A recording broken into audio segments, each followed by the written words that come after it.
final thoughts with Mr. Cortez. Well, to all of you dreamers out there, keep dreaming, man. Sometimes you gotta wake up from a dream and go get it. You're on, sir. Okay, my final thoughts for this particular month. Everybody's still somewhat in their New Year's resolutions. They made promises themselves, and some of you are teetering on that fence whether or not you can fulfill this resolution that you have designed for yourself. I'm just here to tell you it's okay if you fall short. Just readjust yourself. Readjust what your goals are and try to figure out how to simplify them. For example, if you said one thing, I want to make $1 million within a year, that's a hard goal to do. You might want to make a short goal. Say, for example, I can make $50 within a week.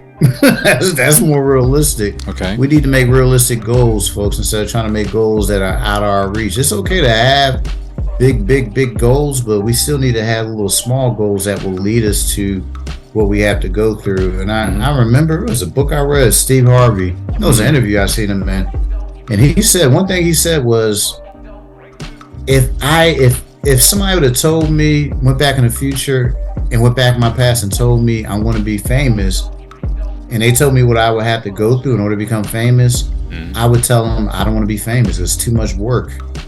I said, wow. Okay.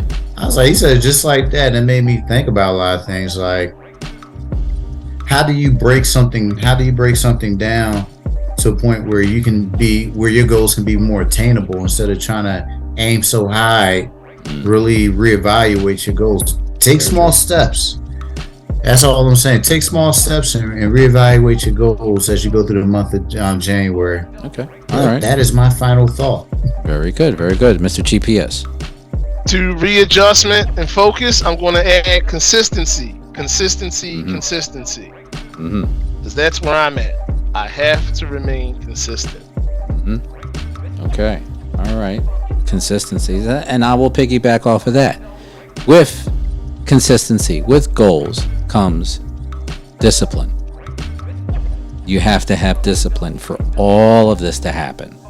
So if you want to earn that $50 extra for doing something, you have to be disciplined. You have to be organized to make sure you get that done. If you're trying to bulk up or whatever, you have to make that discipline to get that dedication to go to the gym or to lift those weights, and for how many times a week, and do it.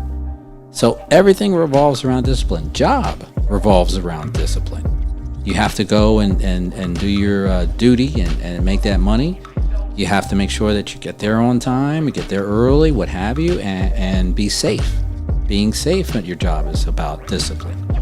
Everything in the world revolves around discipline. When somebody says you don't need discipline to do well in your job, you disagree with them, because you need it to do well in life. Life teaches you to have discipline. You got to have that in order to survive here. Plain and simple.